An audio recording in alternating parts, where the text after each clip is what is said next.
by calling them red notes, and they're on the side of paintings, and they're kind of like a poem in themselves, or they're their own, they can be read as their own narrative, but they're sprinkled around. And they talk about, it seems to be that you're talking about ways of being an artist, or ways of seeing art and making art, and especially things that a teacher might have told you. And I'm thinking about, damaging little beliefs that we internalize as artists.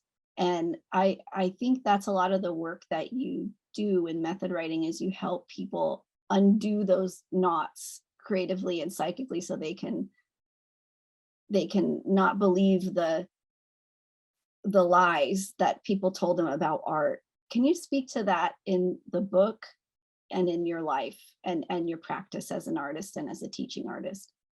Well, the hardest thing I had to do was when I painted 50 more paintings and realized I had to write 50 more little red notes. And I'm telling you, I had already planned that the notes would be about art. There wouldn't be poems, they'd just be about art. And man, there were some days I said, well, okay, if I do 5 a day, it'll take me 10 days and I can get them all done. But some of them are about general things about art, but some of them are thematic about, like painting. One of the things about art that I wrote, which is on page 89 in your hymnal, it says, you can either take out the trash or paint it. When you can't tell the difference, call it art. So that's, me being a little funny. And then there's a kind of I don't know, a rebellious streak in me that almost defies all the rules. It says, and this is on page 49 of your hymnal, strive to make art useless.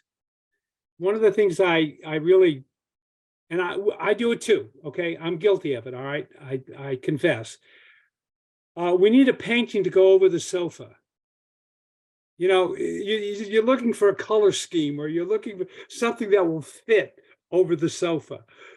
And so my first thing is strive to make art useless. Like if it fits any practical thing, it should, don't do it. When you're creating art, it should be useless. The more useless it is, the better. Strip it of purpose. Damage anything of utility. Erase all pertinent data. If it has a handle, break it off. Even a blank canvas has purpose. Tear it up. Basically, you're fucked even before you start. If you had any brains, you'd become a doctor or sell vacuum cleaners door to door. Save yourself before it's too late. So I'm saying even a blank canvas has purpose. Get rid of it. So then I have another one, which is a kind of, I don't know what to call it. It's on page 64 of your hymnal. I think it's kind of a spiritual consolation to all of you. And here's what it says. Again, a red note. Say anything you want, art will contradict it. Do anything you want, art will conceal it. Think anything you want, art will reveal it. Love anyone you want, art will heal it. So that's kind of a, consolatory thing. Then I have one that is a consolation of a different type, because everybody gets writer's block, They don't know what to write, or they feel like everything they've written lately is not good or shit or something. Well, I hope this gives you a little hope here. Wait, page 108 in your hymnal. Here it is. Make art when you're hot. When you're not hot, make art until you get hot.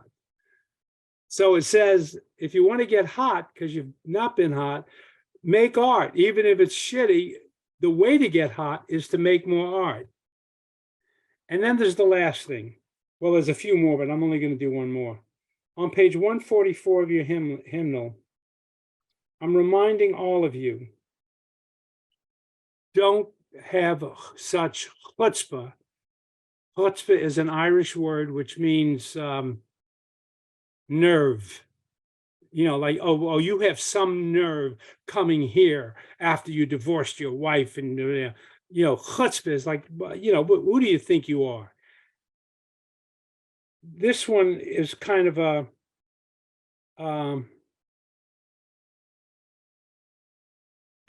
it diminishes the chutzpah you have that you think you are the maker of your art. And sometimes you're just the bringer forth. What Robert Browning called the maker's sea. You're a maker. You're not making art. You're just a maker. You're making a shoe. And so here's what the signage says. To begin the creative process, you must have passion. Can you throw your body into infinite space? Can you make a fool of yourself while wearing a tuxedo? Can you dance the tango barefoot? The work of art that lives inside of you, waiting to be born into this world, begs your passion to retrieve it. Birth is a bloody act. Algebra won't help you. So give birth from your passion. Don't worry about the finished product. From your pain too, from the wound inside of you. Everything. And the thing about damaging, the very first signage in the book, or if not the very first, one of the first, is the one where my art teacher, when I was in second grade, was already squelching me. I don't know if you all heard about this thing about this man whose son painted his fingernails, and the teacher said, no, only girls do that. And he made a video that went viral where he let his son paint his fingernails, and he spoke to the teacher, very friendly, and said, his son is expressing himself. Let him express himself. So here I am expressing myself, and already a teacher is saying, that's not a straight line, or you're not, So here's the little quote. I read part of it before. The first thing I painted was a house with smoke coming out of the chimney. The art teacher said it looked like a tree. And I have a whole bunch of stuff on tree. The art teacher said it looked like a tree. So I painted a tree with a bird on a branch chirping. Then the art teacher said it looked like a house. So I painted a picture of my father sitting at the kitchen table eating a bagel. The art teacher said, that's a good tree. I said, yes, it's a summer tree.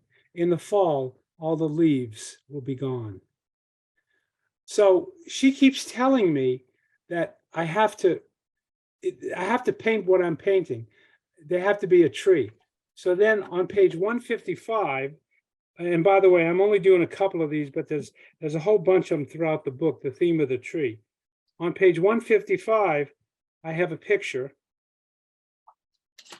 No, it's a quote. It's another red note. It says, my art teacher in third grade said, why don't you paint a tree? This is a tree, I said. So I'm reiterating that. Then on page 165, I have this painting. Can you all see it? I'll hold it up. Can you all see it? Yeah. What is that, everybody? Tree. It's a tree. Now, elsewhere in the book, I have a joke where I paint something and underneath I say, this is not a pipe. The Magritte thing, or this is a pipe. So I got a tree here, right? Right? You know what the title of it is? No, I mean, can you see what's at the bottom? Can you read that? This is not a tree. This is not a tree. So it's like Magritte says, this is not a pipe. Underneath I got, this is not a tree. And here's the signage that goes with that. Okay. Making art is a break-in. Don't ring the doorbell, smash a fucking window. Making art is a breakthrough. Don't knock politely, kick the door down. Sometimes making art is a breakup. Don't yell up to your lover waiting for you in that third floor window. Hey, I've got a ladder, I'm coming up. Better to crash through the roof as you fall from a plane without a parachute. Fall into the arms of art unannounced. So I think that covers your question about how when we're young, we are always made to think that If we're going to write a book, it's got to be a certain way. What's the structure of the novel? What's the structure of the short story? Is it 3-act structure? So many times people in my class go, I don't know how to write a novel. I go, don't write a novel, just write a lot of shit. I mean, it'll come to you. The form will come to you. There are so many different forms. Look at Julio Cortázar's novel, Hopscotch. Oh, I love that book. The chapters are numbered 7, 22, 18, 67, 45. So you could read the whole book either by the numbers or in the way they are in the book.